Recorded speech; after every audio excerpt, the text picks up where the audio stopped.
Energy. And if you follow the financial markets, I guess I'll be Richard Kruse with Enbridge sometime next year.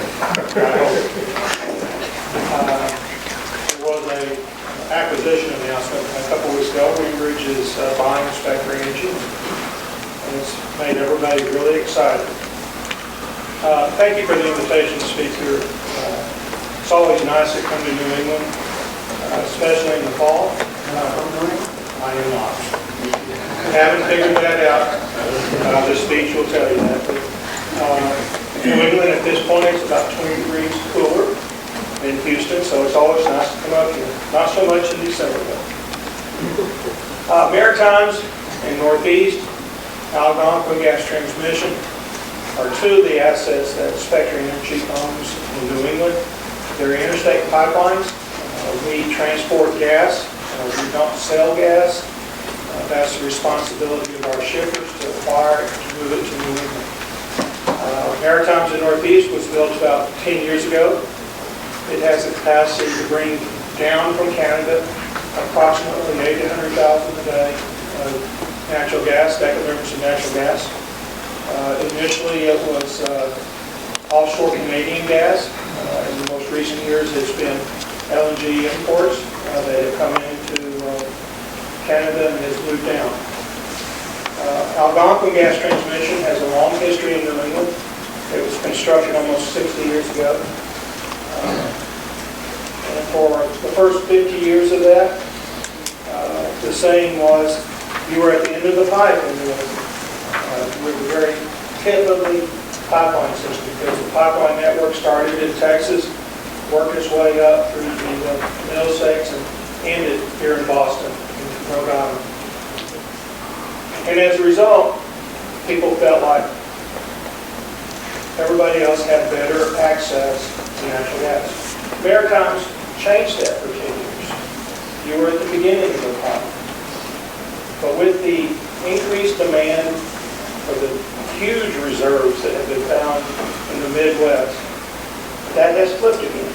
Now everybody wants to move gas from the west into the east, and we're experiencing that phenomenon again where New England is at the end of the pipe. And putting together projects, you have to be a puzzle lover to get into this business.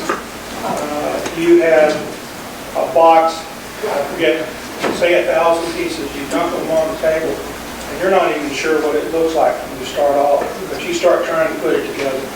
As interstate pipelines, though, I think it's important that you recognize that we don't define the need. We don't define what the customer wants from the pipeline. We're out there suggesting to customers that maybe they have a need. We're out there suggesting that we could help them solve their problems. Just talk to us. But it really takes a customer to define what they want the pipeline to provide for their pipeline project. And I'm going to take you through a couple of projects, and we'll see how that dynamic of finding the customer plays out. But once you find a project, you got to identify the service that you can provide. You start the regulatory review. Certainly in New England, with 6 states, depending on how many states you're impacting, that can be a challenge. The regulatory review brings in the public input, their comments. But you get through that if you're lucky. And you're into construction, and then you deliver on the promises. And very often, the people at the end of the project have been working on the construction phase, and the people who were working on the beginning of the project define the need, define the customer, have moved on to the next project, because this process can take anywhere from approximately 5 years by the time you work your way through. So that's an important factor also. You're always looking out 5 years for what the need is, 4 to 5 years. If you have a need today, in terms of construction, there's not much we can do for you until 2021. So we're constantly trying to engage with customers to look out 4 to 5 years, project what you need, work with us, we'll work with you, and we'll get a project going. So most of our capacity, historically and recent years, have been contracts that we've entered into with local gas distribution companies to serve the needs. The national grids of New England, Eversource, the Connecticut companies, they sign up for the most of the capacity that we have. They use that to serve their residential and commercial loads.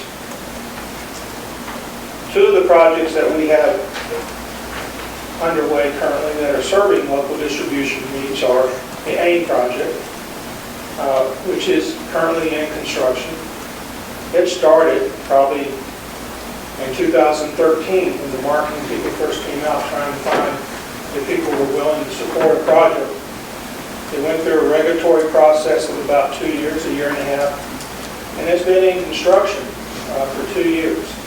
We'll go in service if everything stays on schedule this fall at 16. And that's going to bring a substantial amount of capacity, 340,000 decatherms a day capacity to New England. That's very much needed. Algonquin has, for about the last 3 to 5 years, been running at essentially 100% full capacity every day of the year.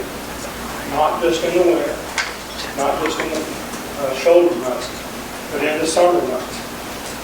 We're moving every bit of gas on the west-east basis that we can. The Atlantic Bridge project is a slightly smaller project. Again, it's serving the needs of local distribution companies and some industrial customers. It has the feature of actually moving gas into some of the Canadian maritime provinces to serve their local distribution needs.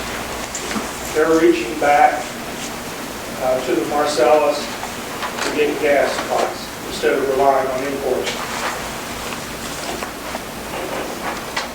The other project, which certainly has been in the news, I don't know where you've been if you haven't heard of this one, Access Northeast is a project of Algonquin. We're working with Eversource and National Grid partners to develop a project of 900,000 a day capacity, in excess of $3 billion investment to serve the electric power markets. As I mentioned, most of our capacity is controlled by local distribution companies. The gas-fired generators connect to the pipeline, but they don't sign up for mainline capacity back to the gas supply. The vast majority of them are currently relying on capacity releases in one form or the other from local distribution companies. And that has resulted in a very efficient pipeline system, much to the benefit of New England, I would suspect. But there's always a but in this situation. Spectra Energy, energy for death. Say no to new expansion. Say no to new pipeline, frac gas pipeline. Let's say no to Enbridge and tell Enbridge to go home. No new power plant. No. We don't need them, we don't want them. No, we don't need them, we don't want them. Spectra site for low emission site. We're coming to her neighborhood to build these projects. I've been to quite a few hearings, and I've always found Fossil fuels are a dinosaur. Look at what's happening in the rest of the they world. invite you to be here but not be disruptive. You are being disruptive to the environment. The future Do not be disruptive during this meeting, sir. We're glad to have you here. This is where you want to build a pipeline. We're very glad to have you here. Your pipeline. We're very glad to have you here. Please don't be disrespectful. Please allow the gentleman to finish his conversation. You're coming into our state. The political correctness of not allowing other people to talk is sweeping through this country. It's an incorrect assumption. You sound like Donald Trump. This gentleman has the right. You our whole lives, pal. We would ask you not to be disruptive, please. You're welcome to be here. We're glad you're here. All y'all folks over 40, 50. Could you please take a seat, sir? Sir, could you please take a seat, sir? Going underwater because of the project. Sir, could you please take a seat? Going to be building in the next few years. It's ridiculous that this can still go on in 16. We know what the science is. Spectra Energy, fracked gas, Everybody fracked knows what the oil. science is. You guys have to be blind to not see what this is doing to our environment. We're glad to sponsor a debate at a given time that would allow for both sides to be heard. So, Okay, when are we please, allowed? please call me and I'll be glad to put that together. Yeah, just Thank you. leave your number, please. Go back to playing with your puzzles.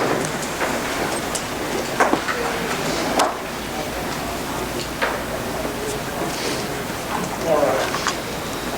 So, I was talking about the supply situation for the existing gas electric generation here in New England. Currently attached to Algonquin and Maritimes, about 60% of New England's gas-fired generators are attached in terms of capacity.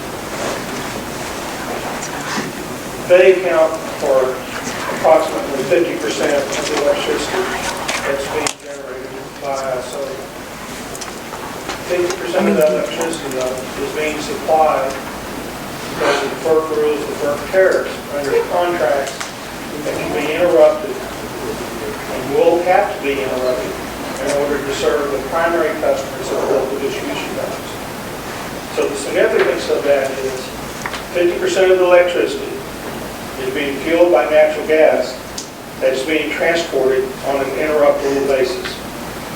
That is a basis for, in our view, a concern about reliability, a concern about prices.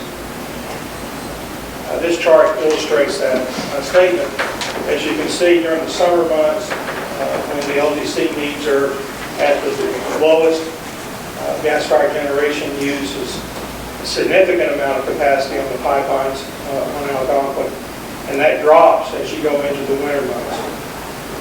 The phenomena we had in 2013-14 with the cold winter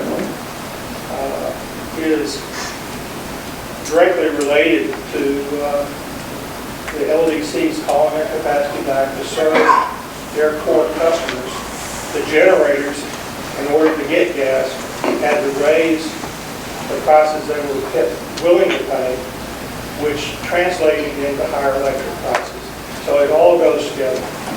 To the extent that generators are forced off of natural gas in the winter, most of them fall back, if they can, on the fossil fuels, oil, coal, which results in higher emissions. So this phenomenon of not having adequate capacity for the gas-fired generators is, in fact, causing increased emissions in the winter months. In terms of where we stand on Access Northeast, there's two levels of activity going on. At the FERC, we have dealt with some of the tariff changes that are needed by the project in order to efficiently serve the electric generators. The Commission has approved a portion of that. They rejected a portion. I guess in my view, they rejected the part that is not as critical as the part that we got, so we're pleased with the assistance that FERC has given us there. The construction of the project, the environmental impact review is currently in a pre-filing process, PF 16-1. That has been going on for about a year and a half, and we are endeavoring to move the project to that point where we can file the certificate application. In terms of the state procedures, you have the various states there. We have contracts, applications pending in all the states, except in Massachusetts. They were filed there. Companies that had signed them had started the regulatory review process, and then we got the decision of the Massachusetts Supreme Court, which certainly has thrown a wrinkle into putting this puzzle together. The Massachusetts Supreme Court indicated that the electric distribution companies, under the Massachusetts law, did not have the authority to execute those contracts. So we are looking at alternatives. This is a regional project solution, attempting to solve a regional electric pricing problem. So we are looking to get capacity commitments, basically proportionally from all the states, so that the cost of this project is borne throughout the region. because the benefits that we see, and it's our estimates that having this project in place will save the electric consumers anywhere from $1.5 billion a year in a normal winter to $2.5 billion in an extreme cold winter, that those benefits are shared regionally, so the cost of this project should be shared regionally also. So those are the status. I would note that Maine issued a decision today awarding a contract between Maritimes and Northeast. It is, of course, subject to working out similar contracts with other states to ensure the sharing of the cost. But we are putting the pieces together. We have to find a piece to fill the hole that Massachusetts Supreme Court has created. The project sponsors are trying to do that right now. See, I've talked about most of that. There's an appendix with the additional slides, but I won't hurry the audience with it. There's some additional data there. Thank you.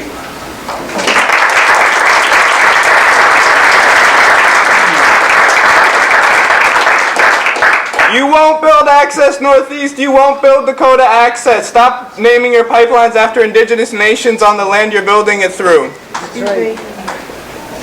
You can't interrupt the group, okay, if you're gonna I'll do wait it. till he finished. No, you can't do it at all. If you're gonna do it, you're gonna have to. Good afternoon. Okay? Okay, thank you. Thank you.